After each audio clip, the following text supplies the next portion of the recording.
आदत बुरी सुधार लो बस हो गया भजन। आदत बुरी सुधार लो हो गया भजन। मन की तरंग मान लो बस हो गया भजन। मन की तरंग मान लो बस हो गया भजन।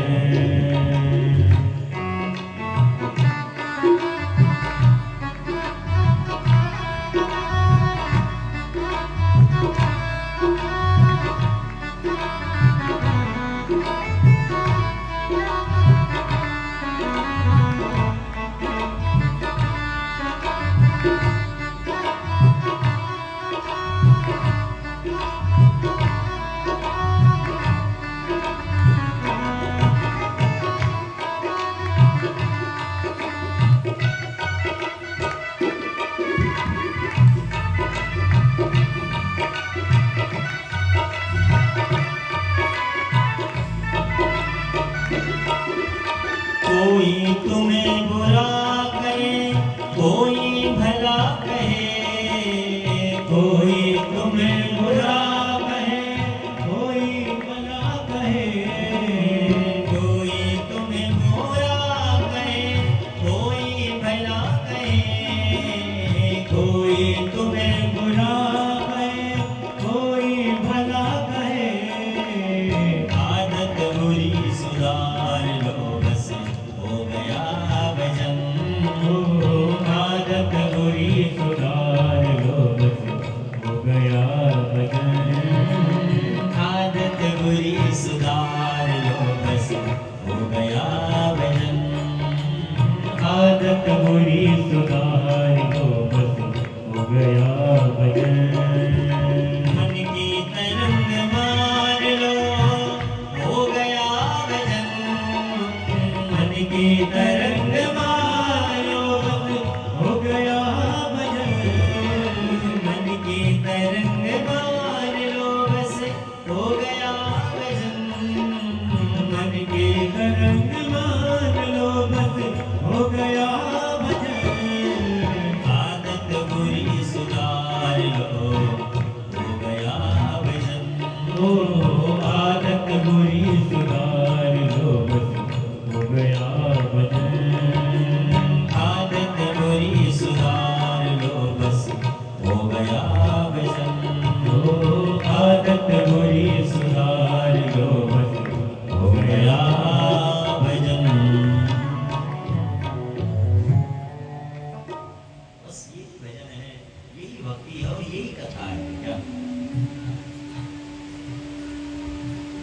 मन को आप जीत गए तो ही भक्ति करना सार्थक है। मन को न जीत पाए तो क्या फायदा, नहीं कोई लाभ नहीं। इसलिए मन को जीतना बहुत आवश्यक है, ज्ञान का आवश्यक है। हम भक्ति कर रहे हैं भजन कर रहे हैं लेकिन मन यदि हमारे बस में नहीं है तो कोई लाभ नहीं।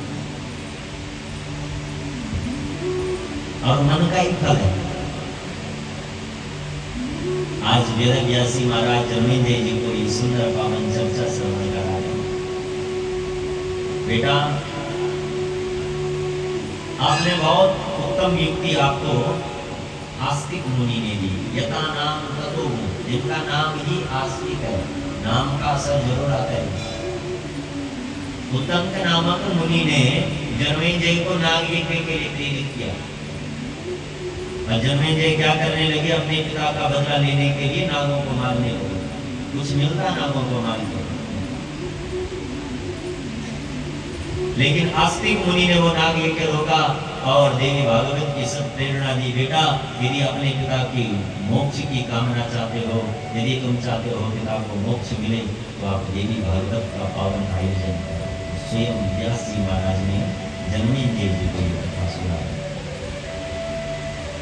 पावन चर्चा चल रही है। माँ भगवती के उस पावन स्वरूप से जन्मेंद्र को जोड़ा। भगवती का स्वरूप कैसा? आज जन्मेंद्र जी व्यासी से पूछते महाराज, आपने जिस भवानी की ऐसी विशेषताएं हमारे समक्ष बताई,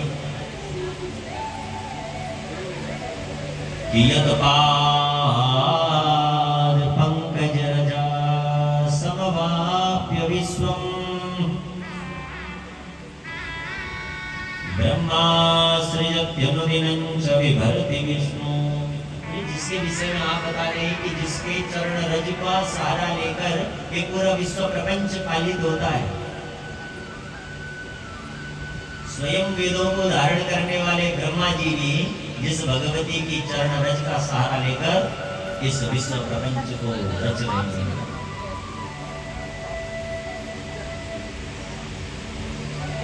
भगवान विष्णु इसका पालन कर रहे हैं जिस भगवती के चरण रज का सहारा लेकर, और स्वयं भगवान शंकर जिस शक्ति का सहारा लेकर इस संसार को जय कर देते हैं। ऐसी पावन उस भगवती की विशेषता है। लेकिन वो भगवती कैसी है? देवी भागवती के तृतीय स्कंद का प्रसंग है।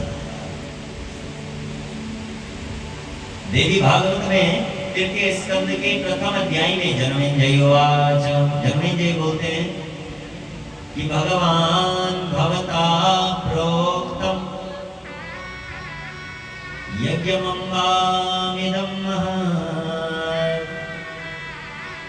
साका कथं समुत्पन्ना उत्तर कस्माच्च किं गुणा।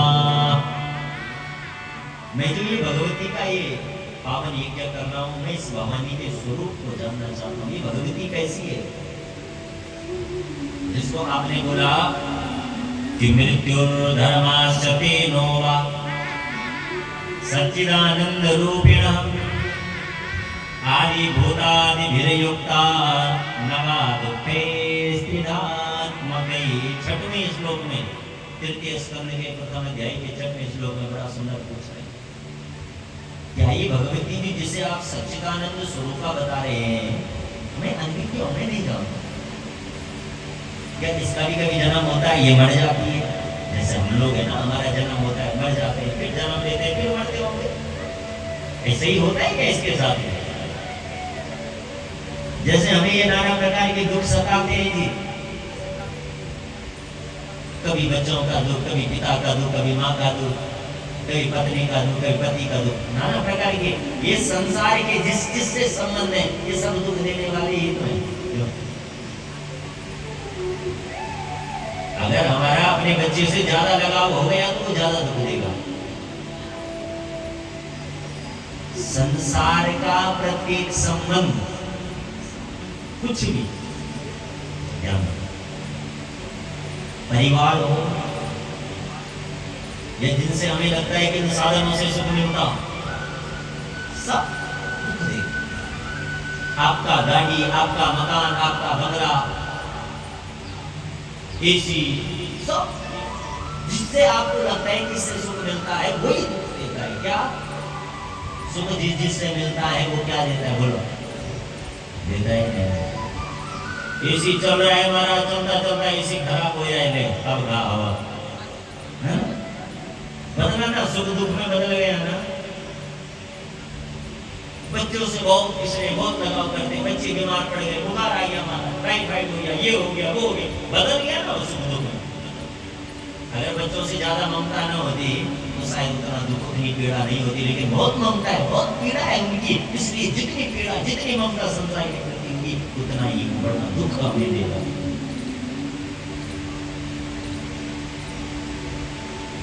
हमें तो दुख मिलते हैं, कभी यहाँ का दुख, उसके बाद तो महाराज वहां का दुख भी सताता है। महाराज मैं जो पाप कर रहा हूँ, ये पाप भोगने भी तो होंगे, वहां का भी दुख है।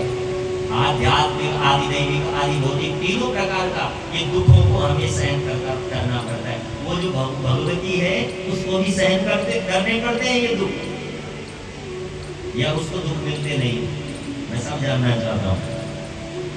दूसरी बात, हमें काल के बस में रहना होता है। जिसके आज से 10 साल पहले हम जैसे थे आज वैसे नहीं है क्या? और आज जैसे हैं आज से 10 साल बाद वैसे रहेंगे क्या? समय का असर होता है ना। जिस दिन जन्मे महाराज बहुत छोटे थे, धीरे धीरे बड़े हुए, उसके बाद दाढ़ी आई, उसके बाद वो दाढ़ी काली से सफेद हो गई, सफेद से महाराज उसके बाद धीरे धीरे शरीर में झुर्रियां पड़ने लग गई, कानों ने सुनना बंद कर दिया, आंखों ने देखना बंद कर दिया, हमारी एक एक करके इंद्रियां शिथिल पड़ने लगी। समय का असर है क्यों? एक समय वो था महाराज जब हम अपना दांतों जुचा दूंगा भी तोड़ देता था, आज तो दांतों ना फोड़ने पड़ता। समय तो महाराज आज तो रोटी चबाने के लिए भी हमारा दांत ही नहीं। समय हम पर तो समय का असर होता है, और वो जो भगवती है उस पर भी होता है ऐसा। वो भी कभी जन्म लेती होगी, कभी गुड़िया हो जाती होगी, फिर मर जाती होगी, ऐसा कुछ है? बोलो बताओ व्यासी, हम जानते नहीं, अनभिज्ञ है। हम पर जैसे समय का असर होता है, उस भगवती पर होता है या नहीं होता? दूसरी बात, हम हर्ष शोक युतास्ते निद्रालस्य समान्विता सप्तधातु मयास्ते सा येहा किं वाक्यथा मुने। हम जो है हर्ष शोक आदि दोनों से युक्त है।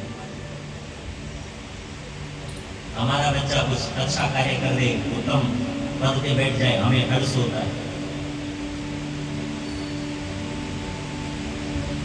कुछ जो है कष्ट हमें मिल जाए, हमारे अनुकूल, हमारे मन के अनुकूल यदि कोई कार्य हो जाते हैं तो हम बड़े हर्षित होते हैं, बहुत प्रसन्न हो जाते हैं, है ना? और हमारे मन के अनुकूल अगर कोई कार्य नहीं हुआ तो हमें दुख भी मिलता है। उसको भी क्या दुख सुख ऐसे मिलते हैं उसको या नहीं मिलते? फिर हमारा जो ये शरीर है, ये अन्न रस रुधिर मांस मेद अस्थि मज्जा वीर्य, इन सप्त धातुओं से इस शरीर का, हमारे शरीर में ये सब है, अन्न रस है, रुधिर है, मांस है, मेद है, अस्थि है, मज्जा है, वीर्य है। क्या उस भगवती के शरीर में भी ऐसा ही कुछ है अथवा नहीं? बताओ। फिर पूछा कि हे महाराज, दूसरा प्रश्न हमारा ये है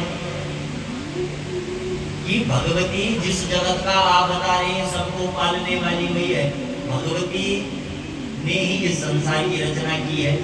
या हमने तो सुना है कि सृष्टि को रचने वाले तो ब्रह्मा है, पालने वाले विष्णु जी हैं, संहार करने वाले शिव हैं, तो आप जो है श्रेय कैसे दे सकते हैं शक्ति को? मेरे मन का प्रश्न है, बताओ मुझे, दूर करो महाराज। मुनि की विततस्तास्या ब्रह्मांडस्य महामते कह कर्ता परमा प्रोक्त स्तन्मे ब्रूहि विधाता। मुझे विस्तार पूर्वक बताइए, मैं अनभिज्ञ हूं। हे महाराज, दूसरी बात, अगर भगवती ने ये सृष्टि रची है तो कैसे रची है, कब रची है, क्यों रची है? और हम किसकी बात माने? जो लोग भगवान सूर्य की उपासना करते हैं वो क्या कहते हैं कि दिनेशं प्रवदन्ति सर्वे संवेदवादिनः स्तुवन्ति चेत् गायन्ति सायं प्रातः तन्द्रिता। अलग-अलग भक्तजन जो है जो शिव की उपासना करते हैं वो कहते हैं कि शिव ने सृष्टि रची है, जो सूर्य की उपासना करते हैं वो कहते हैं सूर्य ने सृष्टि रची है, जो चंद्रमा की उपासना करते हैं वो कहते हैं चंद्रमा ने सृष्टि। सब अपने अपने मन की बात करते हैं, जो जिसका भक्त है। क्यों? किसने सृष्टि का निर्माण किया है, कैसे किया है, कब किया, हम बताओ। तो दूसरी बात,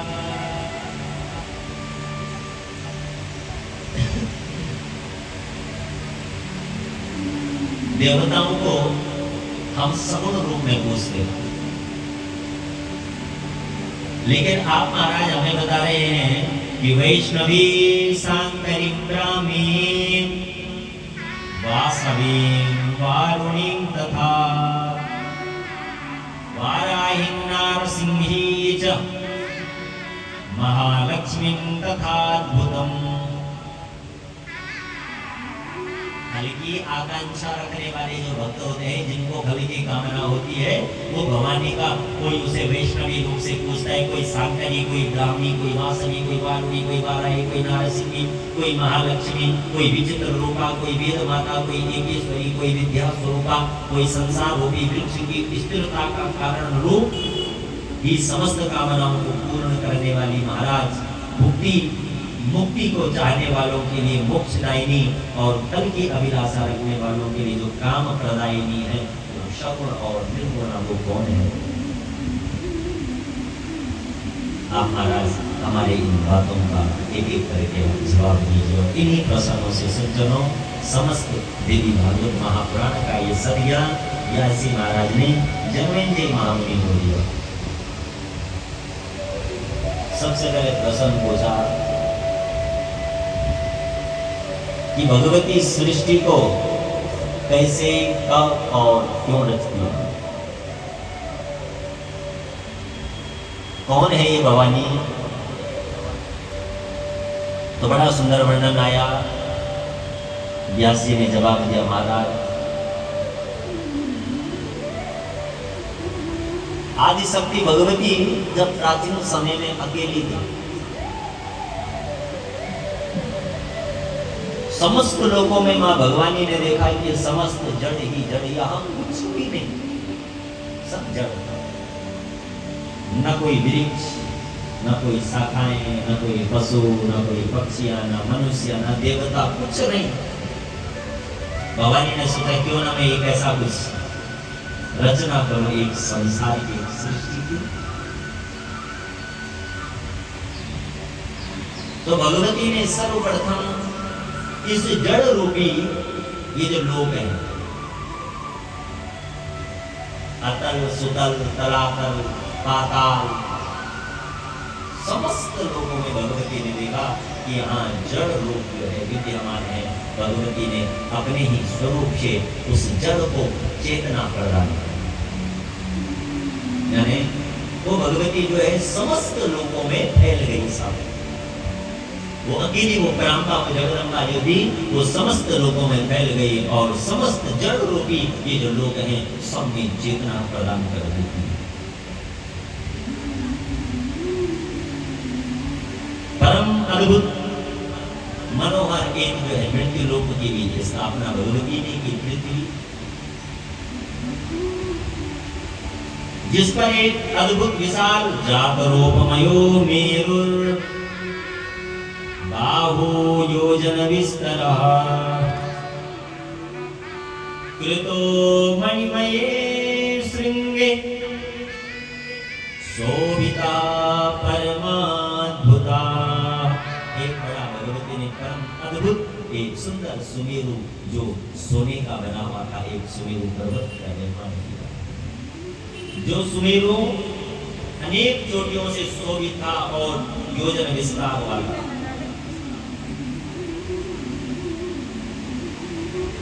जो सुमेरु जो है पर्वतों का राजा बताया गया है। सुमेरु को कोई नाम नहीं सकता। हमारी माला जब हम जपते हैं तो हमारी माला में भी जो 109वां दाना होता है उसे सुमेरु कहते हैं। इसलिए जो भी माला जपने वाले हैं वो क्या करते हैं, सुमेरु को लांघते नहीं है। लांघते हैं क्या? किसे कहते हैं सुमेरु? ये जो माला का ये ऊपर वाला भाग, ये वाला जो भाग है, इसको लांघा नहीं जाता। अगर इसको लांघ दिया महाराज तो माला का संपूर्ण फल। ये सुमेरु भगवती ने सुंदर सुमेरु की रचना की। अनेकानेक पर्वतों का सुंदर भवानी ने रचना की।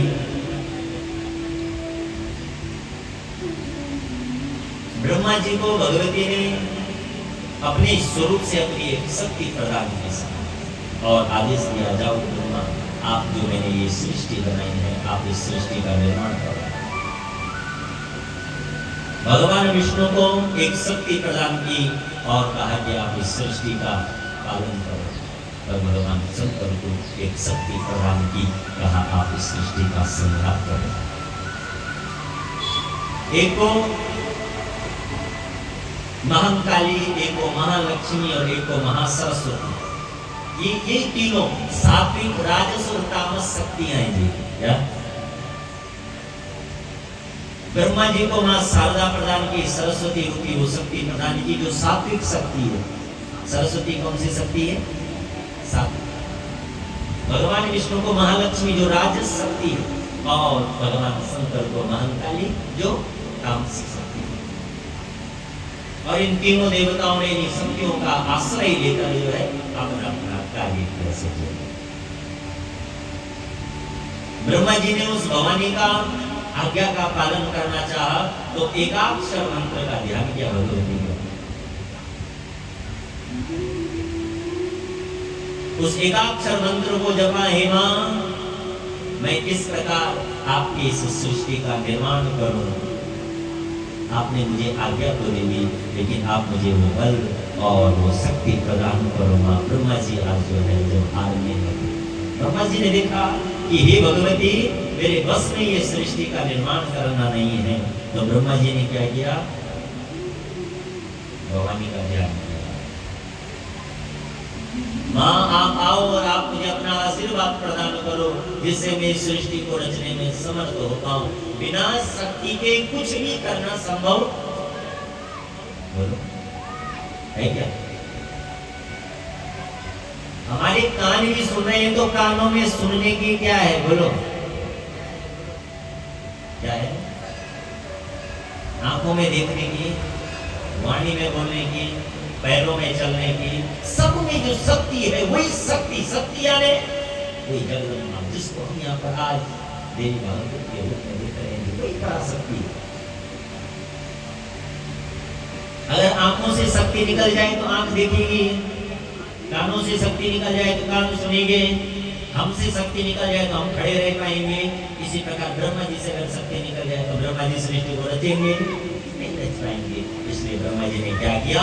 भगवती को पुकारा और कहने लगे, सब लोग मेरे साथ गाएं। क्या बोला? एक बार मां आ जाओ,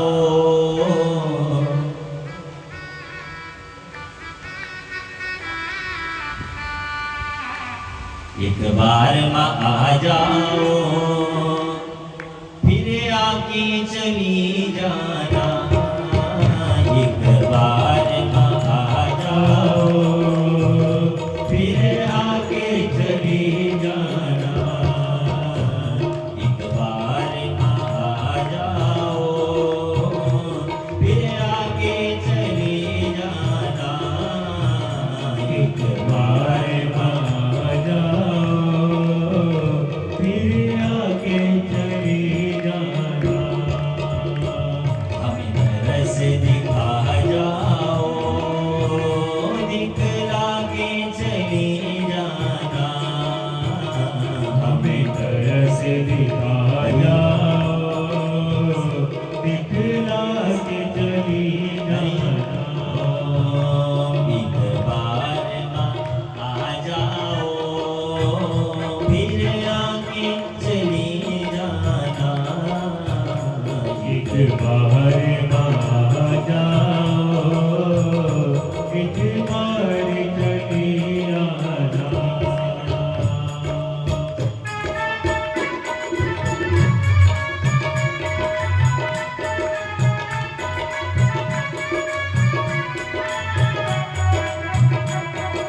जय जय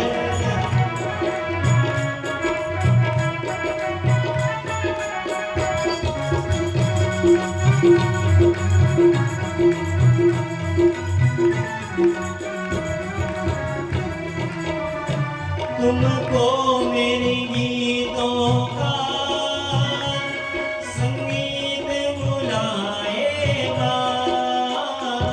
तुमको मेरे गीतों का संगीत सुनाएगा। तुमको मेरे गीतों का संगीत बुलाएगा। तुमको मेरे गीतों का संगीत बुलाएगा। कुछ मेरी भी सुन जाओ, कुछ अपनी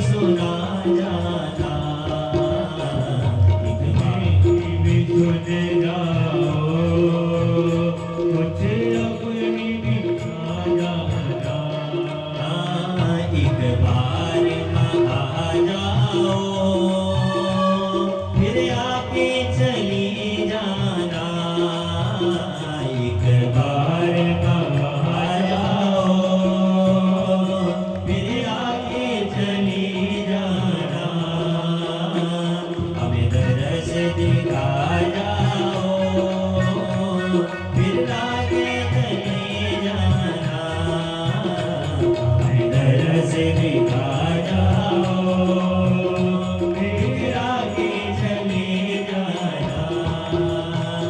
क्या मेरे तड़पने का एहसास नहीं तुमको? क्या मेरे तड़पने का एहसास नहीं तुमको? क्या मेरे तड़पने का एहसास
इन्हें धीर बना जाओ, अखियाँ मेरी रोती माँ, इन्हें धीर बना जाओ, मझधार में है नैया, इस पार लगा जाना, एक बार माँ आ जाओ, फिर आके चली जाना, हमें घर से दिखा जाओ, दिखला के चली जाना, हमें घर से दिखा जाओ, दिखला के चली जाना, एक बार आ जाओ, फिर आके चली जाना, एक बार आ जाओ,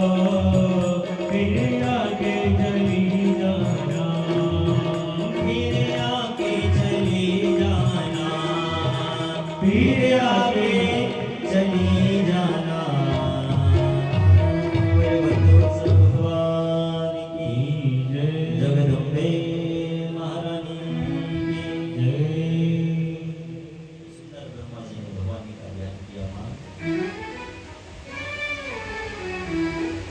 आपने जो मुझे ये भाग सौंपा है, ये कार्य करने में मैं असमर्थ था, जब ब्रह्मा जी ने मुझे कहा, माँ आपकी कृपा के बिना मैं ये कार्य नहीं कर सकता। भगवती का एकाक्षर मंत्र ध्यान किया, माँ भवानी को पुकारा, माँ जगदम्बा को पुकारा।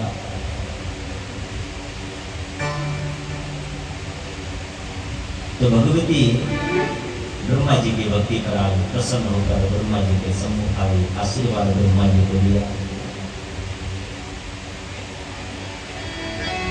ब्रह्मा जी भवानी का पावन आशीर्वाद पाकर पुनः सृष्टि को रचने के लिए तैयार हुए। पराशक्ति का ध्यान किया और सारी शक्ति का ध्यान किया। तो ध्यान करते करते सज्जनों,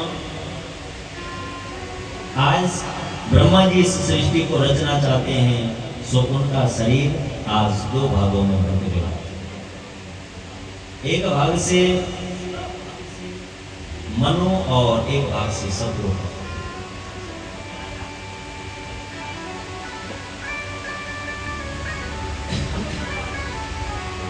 ब्रह्मा जी के उस पावन सृष्टि में, उस मानसिक सृष्टि में मरीचि आदि, नारद, अत्रि, पुलस्त्य, पुलह, क्रतु, दक्ष, वशिष्ठ आदि इनके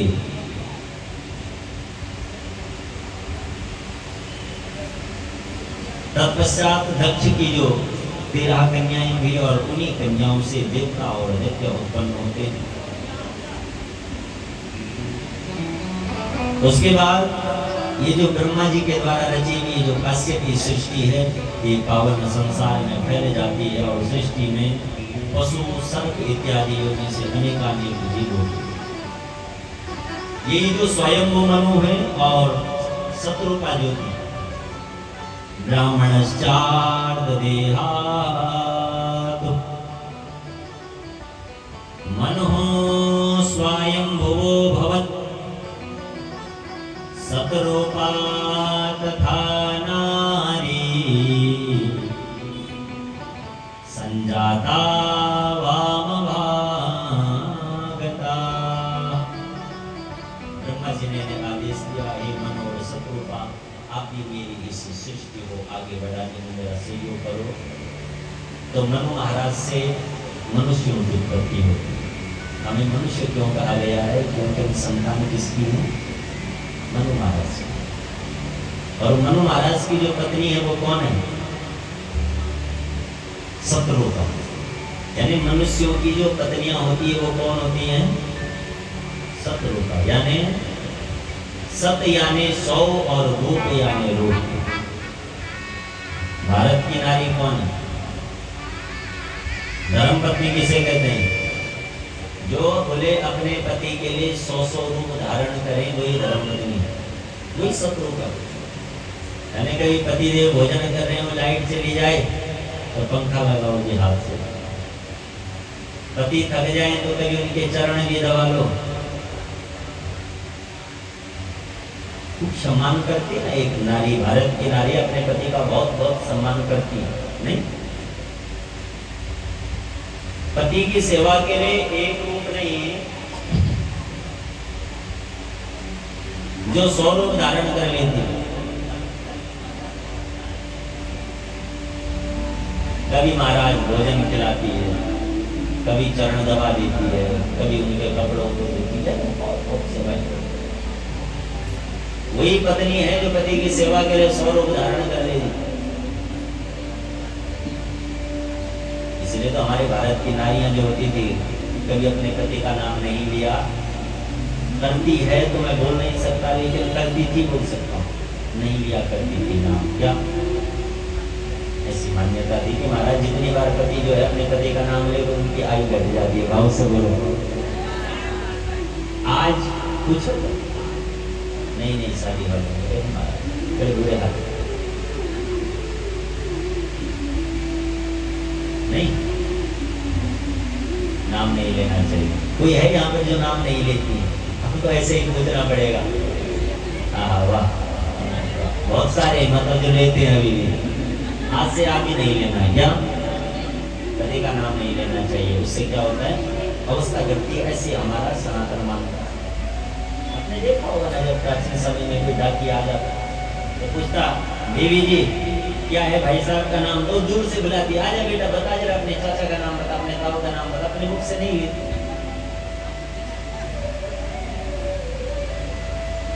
कभी ऑफिस से पति थके आ जाए तो है कोई ऐसी जो पति के अपने हाथों से मालिश करे पैरों में? करती है कोई? पैर दबाती है कोई आज की नारी? 1 2 3 और मामी तो आते नहीं उठोने। मौसी बोला दबाने चाहिए। महाराज आदि जना गोटा तो गोटा गोबर में दबाओ ही बहुत है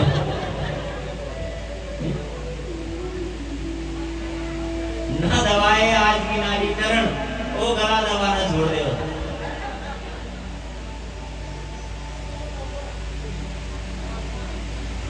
बाहर सबसे लड़ सकता है पुरुष, लेकिन भीतर पत्नी से नहीं लड़ सकता। अजामिल देखा आपने? अजामिल की कथा सुनी? सब उससे डरते थे महाराज। अजामिल जिस गांव से जाता दुकान के शटर बंद कर देते, लेकिन जैसे ही घर में पहुंचता तो नहीं। आप भारत की नारी हैं, भारत की धर्म पत्नी उसे कहते हैं जो पतित को पतित से भी पति परमेश्वर बनाने की जो सामर्थ्य रखता हो।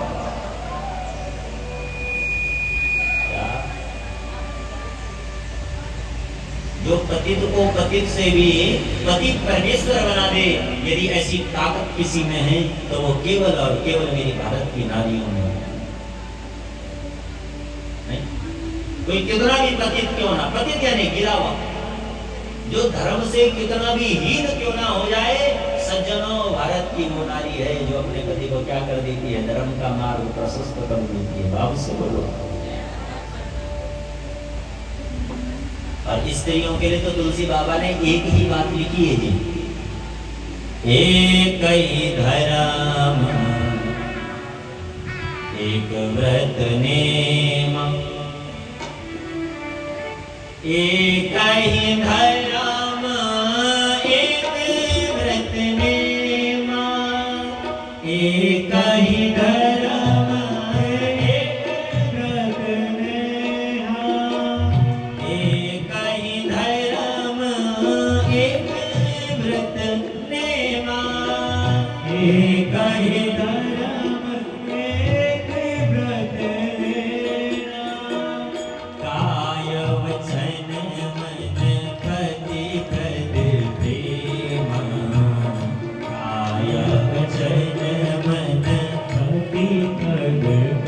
प्रेम, एक ही धर्म एक व्रत नेम, काय वचन मन पति प्रद प्रेम, एक ही धर्म एक व्रत नेम, काय वचन मन पति प्रद प्रेम।